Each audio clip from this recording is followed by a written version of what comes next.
اور کبھی اس نے کسی کام سے انکار نہیں کیا. وہ میرے ساتھ بلوچستان میں بھی تھا اور اس کی یہ خوبی تھی کہ جو چیلنج ہوتا تھا, جو مشکل وقت ہوتا تھا, وہ مشکل آپریشن ہوتا تھا, چاہے اس کی ڈیوٹی نہیں بھی ہوتی تھی, پھر بھی وہ والنٹیئر کر کے خود آگے فور فرنٹ پہ جا کے دہشت گردوں کے خلاف اس جنگ میں بلوچستان میں بھی آگے رہا. اور وہاں پہ بھی وہ میری طرح جو دہشت گرد تھے ان کی ہٹ لسٹ پہ آیا. تو یہ صرف جذبہ اس کے جو اندر کوٹ کے بھرا تھا وہ اس ملک اور قوم کی محبت کا تھا. اس کو نہ وہاں پہ اپنی جان کی پرواہ تھی اور نہ یہاں پہ کبھی اس نے اپنی جان کی پرواہ کی. اور اس نے اپنی سروس میں ایک ہی مشن بنایا ہوا تھا کہ میں نے خدمت کرنی ہے, ایک جذبے کے ساتھ, ایک کمٹمنٹ کے ساتھ, چاہے اس کے لیے میری جان کیوں نہ چلی جائے. وہ ہمارے لیے مشعل راہ رہیں گے, ہمارے دلوں میں رہیں گے. ہم اس کی کمی ہمیشہ محسوس کرتے رہیں گے, لیکن اس کا جو مشن ہے, جو اس قوم کا مشن ہے کہ اس دھرتی کو ہم نے دہشت گردی سے پاک کرنا ہے, انشاءاللہ وہ مشن جاری رہے گا. اور ہم نے ان دہشت گردوں کو مل کے پوری قوم نے شکست دینی ہے. اور ایک یہی راستہ ہے کہ جس کے ذریعے ہم نے ملک کو آگے لے کے جانا ہے. بھائی صاحب یہ بتا دیجیے گا کہ ابھی تک کلیئر ہو چکا کہ آخر حملہ اور یہ دہشت گردوں کا مقصد کیا تھا؟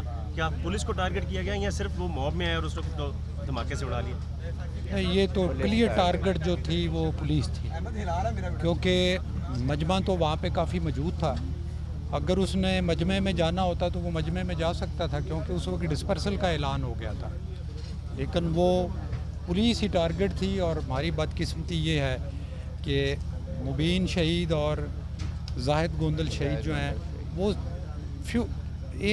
ہارڈلی ایک منٹ پہلے اس جگہ پہ آئے ہیں. دوسری طرف انہوں نے نیگوسیشن کی اور وہ وہاں پہ آ گئے اور وہ سیدھا اس کے نشانے میں.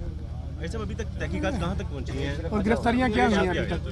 سر اس کے ساتھ یہ بتا دیجیے گا کہ کیپٹن مبین صاحب کو کوئی تھریٹ تھا, کیونکہ وہ CTD میں بھی رہے ہیں اور ان کے جو ساتھی کوئٹہ میں حملہ ہوا تھا ان کے بچوں کی وہ شاید غالباً مخالفت بھی کر رہے تھے. جی وہ تھریٹ تو جب کوئٹہ میں تھے تو اس وقت تھا, اس وجہ سے پھر ہم نے ان کو پنجاب ٹرانسفر بھی کیا.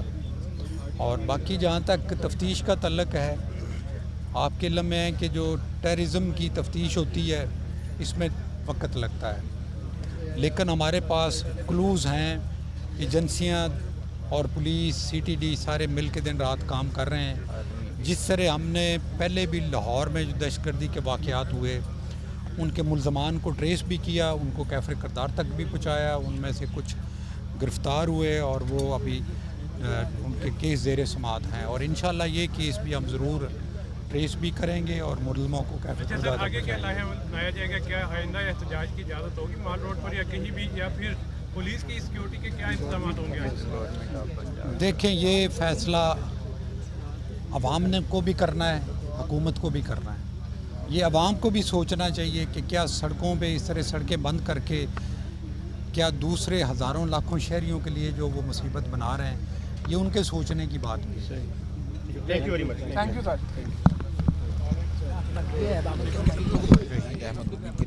اپنے اپنے مائک میڈیا سے گفتگو کی ہے. ان کا کہنا تھا کہ کیفر کردار تک پہنچایا جائے گا ملزمان کو. اور اس وقت اللهم ربنا آتنا في الدنيا حسنة وفي الآخرة حسنة وقنا عذاب النار.